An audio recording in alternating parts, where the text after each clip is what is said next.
পৌষ মাসের আগেই শীতের দাপট, দিনের আলো ফুরোনোর আগেই কুয়াশায় ঝাপসা হয়ে আসছে দৃষ্টিসীমা, হিমেল হাওয়ায় কাঁপুনি ধরাচ্ছে শরীরে। আবহাওয়া অফিস বলছে এই বছরের শীতের তীব্রতা বেশি থাকতে পারে। নুডলস খান নাই তো নুডলসই খান নাই।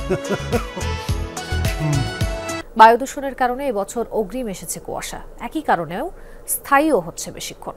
কুয়াশার আধিক্যের কারণেই ফলে শীতের অনুভূতিও হচ্ছে বেশি।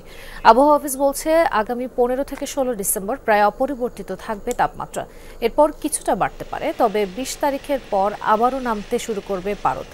তাপমাত্রার তুলনায় শীতের অনুভূতি হবে বেশি, তবে এর মধ্যে 2-1 জায়গায় বিক্ষিপ্তভাবে বয়ে যাবে মৃদু শৈত্যপ্রবাহ।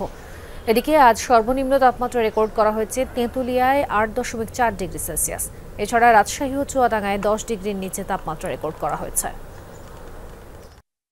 আগামীকাল স্লাইটলি ফল করবে কিছু কিছু জায়গায়, কিন্তু খুব বেশি ফল করবে না। তারপরে একটু রাইজ করবে 15-16 তারিখের পরে, 1-2 দিনের জন্য রাইজ করে পরে আবার টেম্পারেচার 20 তারিখের পরে টেম্পারেচারটা আবার গ্রাজুয়ালি ফল করবে।